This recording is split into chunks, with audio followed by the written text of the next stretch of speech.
Hi everyone, welcome back. Episode 3, Season 7 of the Canary Room. What have we got in store today? Well, the to-do list returns for February. February's to-do list is always a big one. So stay tuned for that. My guide, if you like, to things you should be thinking about doing if you haven't done them already in your bird rooms in February. We have a focus today on the dark cockbirds, the dark Fife cockbirds that we're going to run for the 2024 breeding season. So we'll meet those birds, we'll meet some of their hens as well, a selection of their hens. You can possibly hear cockbirds behind me are in good voice. Hopefully you can pick that up. They are in good voice.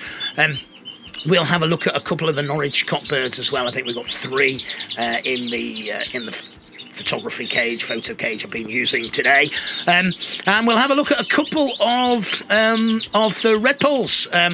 Bred a number of male cobalt Redpolls. I'm going to have some surplus which I can fetch to Stafford, so I'll have a little look at those today. If there's anything that you like, just ping me a message and I'll arrange to meet you at the Stafford Showground, March the 6th, I think it is, 2024. So looking forward to that. So listen, everyone, you know what to do. Grab yourself a cuppa. Ridiculously, I've left mine in the house. Sit back and enjoy the show.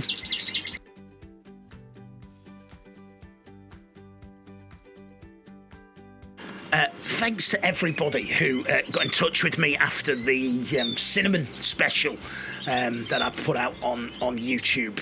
And thanks for everyone for sticking with it. I watched it back a couple of times myself, and I was thinking, have I covered everything? Have I got everything right? It can be quite a confusing subject, but it seems to have gone down well. So thanks to everyone who took the time and effort and energy to comment on that. And just special mention to Donald Skinner-Reid. Absolutely right, Donald. You know, cinnamon birds will have pink eyes in the nest, and that's one of the things that I always look out for, regardless of what their feather colour will be. So a clear bird, it could be visually clear. It can still be a full cinnamon if it's got pink eyes in the nest. So on to our 2024 breeding plans. Last time out, we had a look at some of the light birds that we'll be using in the 2024 breeding season. This time out, we're going to focus on some of the darks. Now, there are 4 dark cockbirds currently in the room. I say 4, there's actually 5, one of which is a cinnamon carrier. So next time we're out, we'll look at the cinnamon carriers, cinnamon birds, and the white birds. So another 3 birds still to introduce you to. So first up is a 2022 bred brown ring, heavily variegated buff cock. I bought this bird in last year. Very, very nice bird, very typey bird, good width across it, moves well. I wasn't certain it was going to make it through the winter, if I'm truthfully honest. Looks in good form now, but I wasn't 100% certain with it. It didn't molt particularly well. It had a long molt. It took time to get through the molt, all of which are sort of, indicators of not being in good condition. As I look out the corner of my eye, I can see a white Norwich hen picking up feathers, everybody. It's February. There's a white Norwich hen with feathers there. So hopefully that's a sign of things to come. So this first bird is a 2022 bred, heavily variegated buff cock, useful bird, and probably only use them as a pair this year. Probably just pair him up. The next bird you'll see is a heavily variegated yellow cock. Now, I just caught this bird up from his double breeding cage. I've just cleaned him up, so he's not overly happy with me here. But a nice bird. I like this bird. Bred this bird myself. Again, it's another 2022 brown ring bird. It's got the sort of style I like on a Fife. It's got good leg on it, and if we have a look, this is one of the hens that I bought in from the Yates and Spare partnership, and it's a lovely bird. It's got a really strong head on it. It's got a good top end. Again, I've just pulled it from the flights, stuck it in a cage and stuck a video camera in its face. So, it's not been trained to do this. It's just sort of gone, what the hell are you doing to me, Matt? This bird, I think, is a really nice bird. It's got a lot of quality in this bird. If I look at this hen, I'd say it needs a bit more leg. It needs to be lifted up a little bit, and I think that cockbird that I've chosen for it, this heavily variegated yellow, I think that cockbird is going to do some real good. I think that as a pair will blend well. I think it will work well. So we'll see. Proof of the pudding will be, of course, in what they produce. Our next bird is another homebred bird. This is on a mauve ring this time, so 2021 bred. This is another heavily variegated yellow cock. Now, it's a bird again I like. I tried to pair it up last year. As you know, you watch the show regularly, didn't have a great deal of luck, so I'll be striking this bird with a number of hens this year. Again, this bird, for me, it's got sort of everything I'm looking for in a Fife. There's a nice break on the neck. It's got good leg. Again, these birds are not in show condition. These birds are moving into breeding condition now. So I'm on probably close to 12 hours, 45 minutes light. Be coming up to 13 hours very soon. My aim and my ambition is to single the hens off towards the end of February, and all being well, get breeding early March. So that's the plan. I like this bird. I like this bird a lot. Again, looking at a couple of the buff hens that this bird's going to go over. This one is from the Rogers and Wood partnership. It's a lovely, heavily variegated buff hen, this. It's got good leg on it. It's got good position. A couple of things about it that I think this bird will add to, and that's important when you're looking at your pairings. You're looking at the balance of the pairings. What this bird has, and what a lot of Andy and Ryan's birds have got, is a really strong head. Really, really good head, good rise. It's got nice position as well, this bird. So there's a lot of quality that I want to take from this bird and pair it into mine. So that will be interesting to see. Interesting to see how that plays out. And then we've got the final bird, really, final cock bird to show you this year, and that's another heavily variegated buff cock. It's a blue ring bird. It was bred by Gerald. I bought that in late last year. A lot of style to this bird, an awful lot of style to it, and I like this bird a lot. It's for an unflighted bird. I generally, would normally sort of test mate them and see how they get on with that particular hen, but this cockbird I'm going to try with a number of different hens. And then what we can see here is a number of different hens. We've got a self-green yellow hen that I bred myself last year. This hen did well for me on the show bench. I think it was second in its class up in Scotland. It did well on the show bench.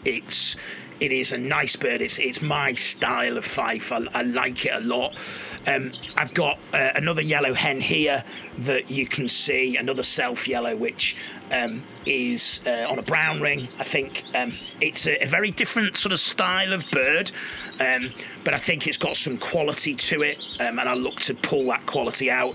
And then the third bird here is another self bird. This is on a blue ring, and again, this bird has got quite a lot of quality to it that I like, and that's going to be important. Now, ultimately the birds are different. They've got different component elements to them. With some of the clear birds that I'm working with this year, there's a lot of commonality, a lot of sort of common trait in the line, where with the dark birds this year, there's some new ingredients, and so what's going to be interesting is what those new ingredients pull out. And I'm mindful of that. Ultimately, what you want is a sort of line of birds of very similar qualities and the qualities that you want. So I'm mindful of that. I've got a couple of outcrosses in, 4 outcrosses in this year, and then I've got birds from my line that I've been working from Gerald. So strengthen the dark line this year. Hopefully breed some nice dark birds, and we'll see how we get on. And within that dark line, got this little beauty. It's a mauve ring bird. It's a little blue hen. Again, just pulled out the flights. I think she shows some quality here, but she is an outstanding quality bird. I'm fortunate to have her. I know she's bred some really nice birds, so I'm really looking forward to seeing what this breeds. In fact, I'm really excited about the Fifes this year. And it's probably the first time in a few years I can say that. So I'm really excited about what they bring. Next time out, we'll have a look at the remaining 5 cocks we'll use in our 2024 breeding programme. But coming up next, it's the to-do list.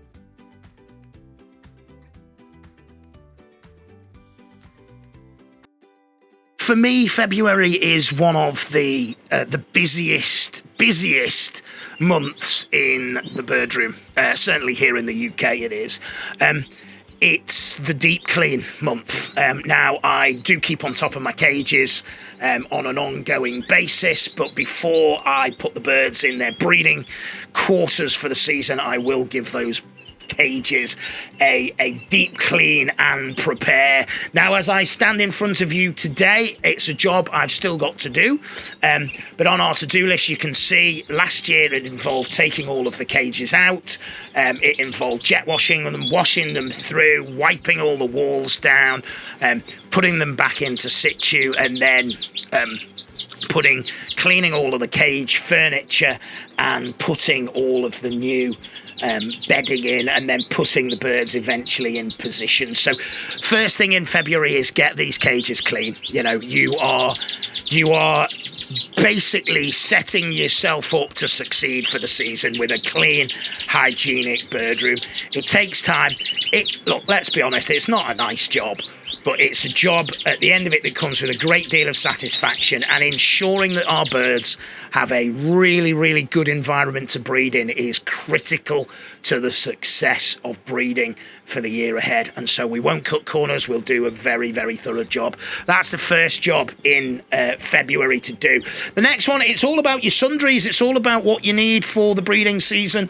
I am indebted to Dave Rands, who I understand isn't very well at the moment. So Dave, speedy recovery, mate, who has provided me with some nest pans and some nest felts for the 2024 breeding season, so very much appreciated there. Of course, my old mate Shane Evans at Bird Products has always got a selection of breeding things. I know he's just had another delivery, particularly in time for Stafford, so things like dummy eggs, things like nest felts, nesting plastic, all of those things that you need for the season ahead. And of course, rings, bird rings. If you haven't ordered yours yet, get an order in quickly, regardless of where you get them from.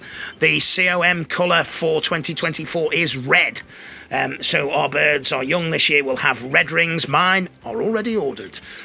So I'll have the rings there. And of course, we do, at this time of year, we trim.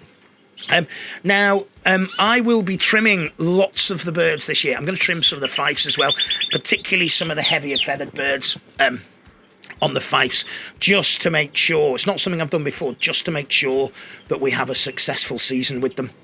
So I'm going to hand over now to the wonderful Keith Ferry. It's a video you'll have seen before on this show, but it's timeless. It's a how to trim birds. So Keith, over to you. When you see all the feathers like that, the heavy feathers, so you need to cut round the bench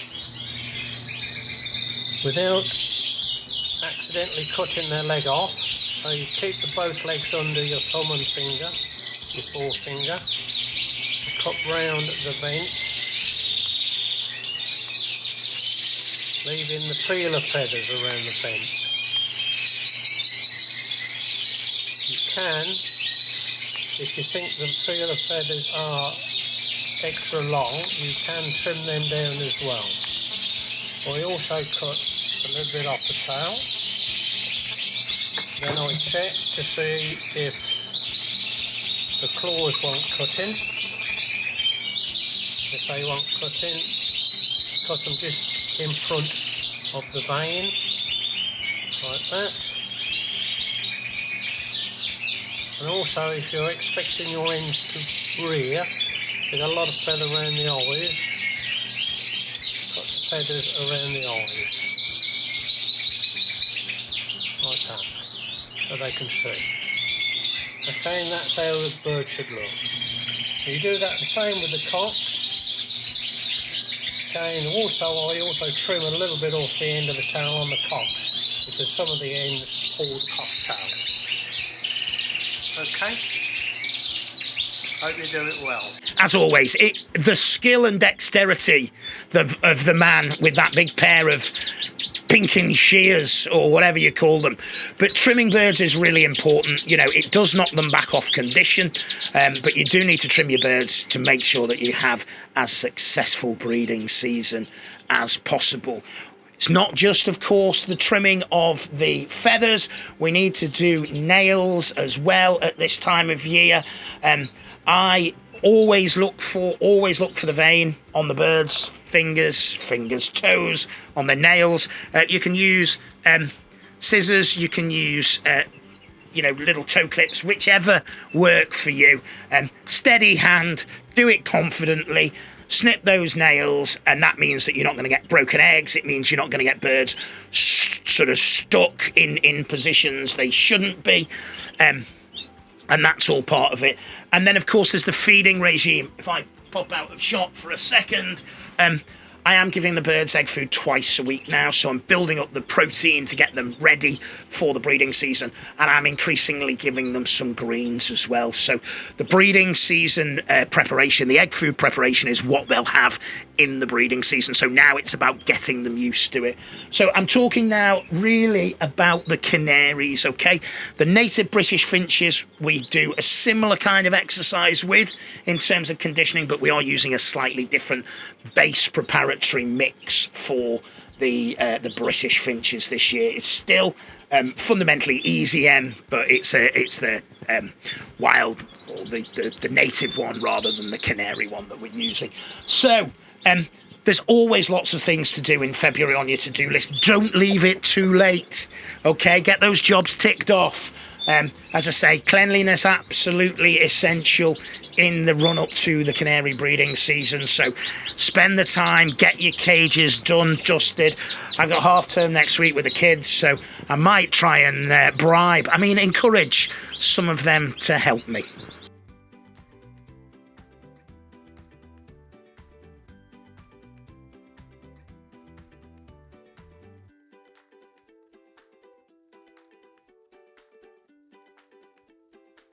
I thought I'd take the opportunity to show you three of the Norwich cocks that I'll be using this year in close-up. So first up is a very, very nice variegated yellow cock that I got in from Keith.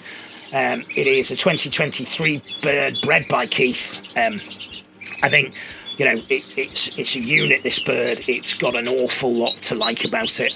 Delighted to have it in the room. I've got a really, really, really nice buff hen that I bred last year to go with it this year. So I'm looking forward to that. I'm looking forward to seeing what that pair breeds. Next up is a clear buff cock. Again, I really like this bird. Quite a showy bird, actually. Lovely, lovely feather on it. So really, really nice sort of clear buff Norwich cock. Looking forward to using it. I've got an over-year hen for him to go with, yellow hen, and I think that'll do him the world of good. So excited to see what both of those birds breed. I think, you know, with the Norwich, they are they're wonderful, and I'm indebted to Keith and the Richard and Arwell, Gary Tonks. These are people who have helped me out in the Norwich, and I'm indebted to all of them. They are absolutely, thoroughly lovely people. Couldn't have done enough for me.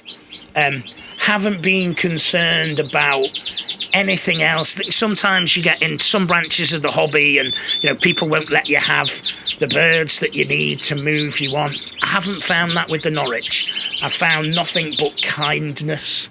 And I'm indebted to that. And I think, you know, the world would be a better place if everybody followed the footsteps of those people I've name-checked. And there will be more, I'm sure, who I haven't name-checked. But this last bird is a white. It's a bird I bred in here, and I really like it. It is from, it's a cross of Richard and Arwell's stuff and a bird from Keith. So a bird I bred. It's a nice bird. I'm going to pair it, I think, with a yellow hen. I've got a large magnifying glass which I use to look at the feather. I'm going to show you that on the next episode, I think, just to make sure that the feather matches are as good as possible. So those are on Norwich this year. I'm sure there'll be heartache to follow, but what an absolutely beautiful, beautiful, beautiful set of birds we're going to be working with in the Canary Room this year. Absolutely delighted. Thank you. Thank you, especially to you, Mr. Ferry, for setting me up again with some really, really nice stuff.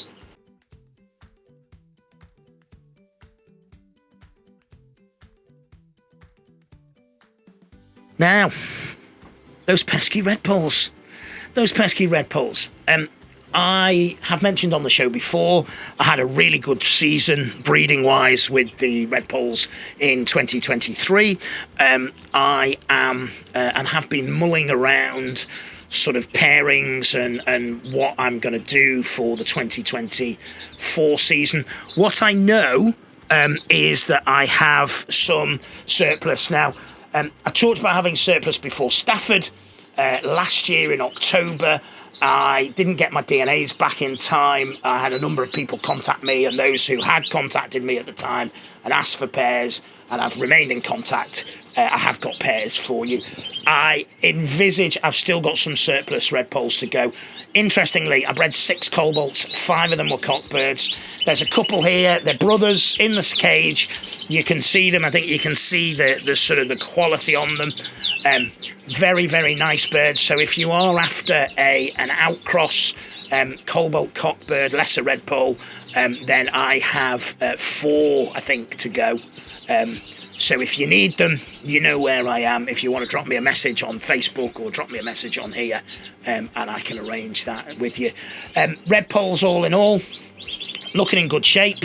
You know, they are, I did catch them all up, got the DNA sets, put little pink rings on all the female birds, just for sort of ease of visual identity. So when I see them, I can know with no uncertainty what's a cock and what's a hen.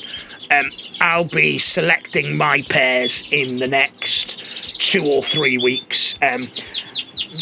4, maybe 5 pairs of Redpolls, I think, for this breeding season. We'll see. We'll see how we get on with them, but that will be the plan. So some thoroughly lovely birds, and, well, lots to look forward to with their breeding.